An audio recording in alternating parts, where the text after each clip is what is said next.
ఇక్కడున్నాడు ఈ నీతుల నాని. మాట్లాడితే చెప్పు తీసుకొని 2 చెప్పులు తీసుకొని కథలుగా చూపిస్తా ఉంటాడు. నేను అడుగుతున్నా, నీతుల నాని నీకు పదవి ఇచ్చింది పవన్ కళ్యాణ్ తిట్టడానికని అడుగుతున్నా, నన్ను తిట్టడానికని అడుగుతున్నా.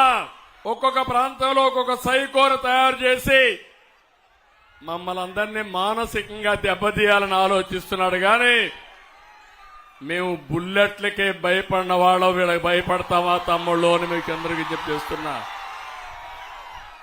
ఈరోజు ఇక్కడ వారాహి నుంచి అడుగుతున్నా ఈ యొక్క నీతుల నానిని, అయ్యా ప్రతిరోజు నువ్వు మాట్లాడతావు, నేను ఒకటే నిన్ను సవాలు విసురుతున్నా.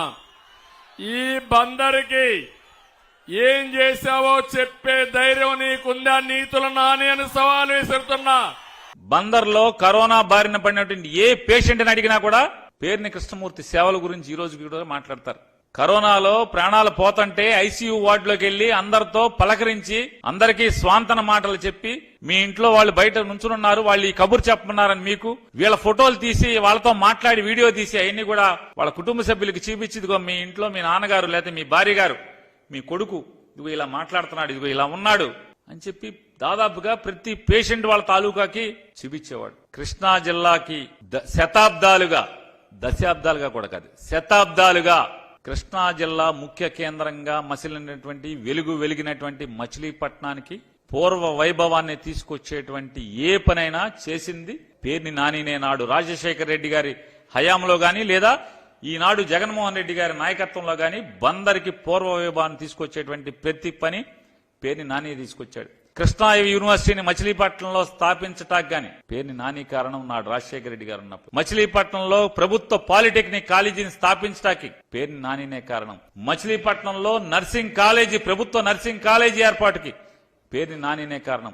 మచిలీపట్నంలో పోర్టు ఆలోచన చేసి పోర్టు నిర్మాణం చేయాలని ఆలోచన చేసి ఆలోచనని కార్యరూపం దాల్చేలాగా తయారు చేసి ఇవాళ జగన్మోహన్ రెడ్డి గారి నాయకత్వంలో ఆ పోర్టుని శరవేగంగా పనులు పరిగెత్తిచ్చేలాగా చేస్తున్నది కూడా పేర్ని నానినే. మచిలీపట్నంలో మెడికల్ కాలేజీని ఆలోచన చేసి జగన్మోహన్ రెడ్డి గారి దగ్గర బతిమాలి ఆయన అడిగి, సార్ మాకు మెడికల్ కాలేజీ ఇవ్వాలని చెప్పి ఆయన ఒప్పించి మచిలీపట్నంలో మెడికల్ కాలేజీ ఏర్పాటు చేయించడం, శాంక్షన్ చేయించడమే కాదు కాలేజీ ఓపెన్ చేసి వాళ్ళ మొదటి సంవత్సరం విద్యార్థులు 2వ సంవత్సరంలోకి వెళ్లేటువంటి పరిస్థితులకి ఈ రోజు తీసుకొచ్చానంటే ఎవడాడు? పేరు నాని. ఇవాళ ఇల్లు లేని నిరుపేదలకి 26,000 పైచిలుకు మందికి నిరుపేదలకి ఇళ్ల స్థలాలు కొనుగోలు చేసి ఇప్పించినటువంటి కార్యక్రమం ఎవడు చేశాడంటే పేర్ని నాని చేశాడు. బందర్కి మీరేం చేశారు? 3 సెంట్లు స్థలం ఇస్తా అన్నారు, పట్టుమని 3 గజాలు ఎవరికైనా ఇచ్చారా నీ ప్రభుత్వంలో? ఒక్కసారి మీ బొంకు మాటలు కూడా ఒకసారి చూపిస్తాను. ఒకసారి మీరు ఇవాళ ఏదైతే నిన్నొచ్చి మాట్లాడారో 2014లో కూడా మీరు వచ్చి బందరు కోనే సెంటర్లో 2014 ఎన్నికల్లో బందరు ప్రజలకి మీరేమేమి బొంకారో కూడా అందులో ఏం మీరు అమలు చేశారో కూడా మీరు సమాధానం చెప్పండి. ఒకసారి మీకు చూపిస్తాను.